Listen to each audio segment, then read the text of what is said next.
Hi. So my personal conflict style. I would say my personal conflict style is aggressively cooperative. Um, I take a very cooperative approach, but I'm very aggressive about it. Uh, so in a conflict, I try to consider everyone's emotional needs first, like what people are feeling, why they're feeling that way. Um, I think that whenever you really consider someone's feelings, it's easier to figure out the problem. Um, Whenever you can figure out what people are really feeling and why they're feeling that way, it's easier to figure out what is causing you to feel that way. Because usually something that causes a conflict is usually something that you're feeling, and if you can figure out why you're feeling that way and everything, we can figure out how to stop making you feel that way.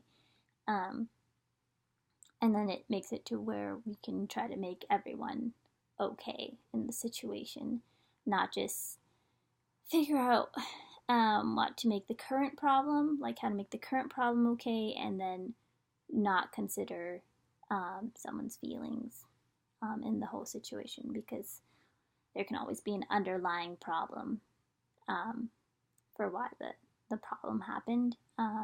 It's usually an underlying emotion. So I try to consider that immensely with problems. And I do aggressive compromising. Um, so I try to make sure that everyone states how they feel. And then I try to make sure that we all try to figure out how to make everyone feel okay and feel that, and so that everyone feels like they have a justified solution um, to the problem that makes them feel better. Um, so, in order to do all this, um, it usually focus on listening, and it, depending on the person or the conflict or like the situation, um, I kind of go between like three different types of listening. So one of the first is I do comprehensive listening. Like I try to listen and see like what is the person saying, what are some key things they're saying, how are they feeling about all of this, trying to really make sure I get like the message that they're trying to give me. um, and then so that usually happens with someone that I'm closer with, or at least know enough that they're trying to explain their problem to me, uh, where there's like some form of trust. And then there's critical listening. Usually that's in like situations where we're talking to like a banker that I don't really know, so I don't really trust. I'm trying to see if they're like what they're saying is actually true or not, or maybe somebody I just met that's telling me a problem or a story that I don't entirely know if is true, because I don't really trust them because I don't know them. So I kind of listen to see if their story is believable or if their problem is believable.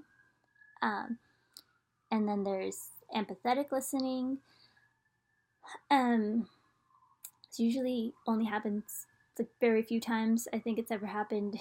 Um, and with people that I'm close with and really trust, it's usually where I just sit there and give an ear to listen to because somebody's ranting or they're upset or they're going on. Most of the time I try to nod my head or say right or okay or agree or give some form of cue that I'm paying attention and listening, um, so they feel like their emotions are justified and that I'm paying attention and they can continue with their ranting and all of that. Um, so once I'm done with like listening and everything, um, then by that time we usually know like what is causing someone to feel a certain way. So then I try to like aggressively encourage cooperation and negotiations to try to figure out what everyone can do, so to make sure that everyone gains a mutual win between everything. Make sure everyone's needs are met within reason, to make sure that everyone feels okay. Because if everyone feels okay, then usually everything is a lot better and everyone seems to be in less conflict. um, but yes, that is my conflict style. It's really emotional based, and cooperation based. I feel like everyone should have their feelings validated or feel like their feelings are validated. And yes, so a conflict that I could use my conflict management with is my husband and I. So my husband and I are very, very busy. He works, he's a barber, and then I am a student still, obviously.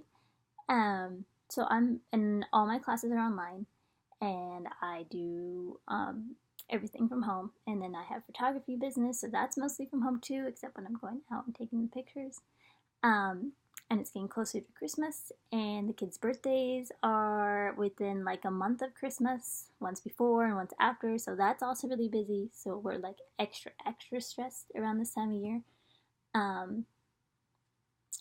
So like it was the conflict we had, which wasn't really a conflict, it was more like I'm just stressed out because so I'm home a lot, so I do like my work and schoolwork, and I take care of the kids. And then because I'm home, I wash the dishes, or I'll do the chores like doing the laundry and mopping and vacuuming, cleaning up, and trying to help the kids clean up too, and all that stuff. So I felt like I was doing a lot, and it was making me upset because I felt like I wasn't able to say I was tired and take a break essentially, but he was allowed to come home and say he was gone all day working and not do anything. So then I still had to like make dinner and wash dishes and all that, and then I go to sleep and I wake up and I do it all over again. So I was feeling I guess resentful a little bit and unappreciated, and so that of course caused conflict. And so like I was very on edge, and so I had to figure out why I was on edge, obviously, and I did, because I'm stressed and I feel like I'm doing everything, and I feel like it's not fair that he can leave the house and come home, because he has a job that he leaves the house and then comes home and is able to say he did something, but because I'm home, it's like I didn't do anything because I never left the house. So I had to kind of try to figure out my emotions through that, and I did, and I confronted him about it, and brought it all up to him, and then so he had to figure out his emotions about it, like whether he was agreeing with it or upset with it or anything like that.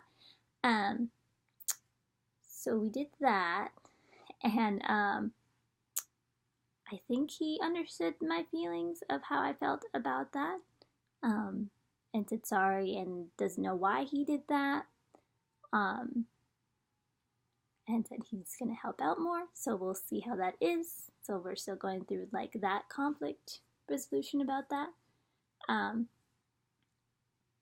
But the negotiation we had was that as long as it wasn't days where he was super busy and tired, that he would help out more around the house, because there's no reason I should do it all. And I said okay, and so we'll see how that goes.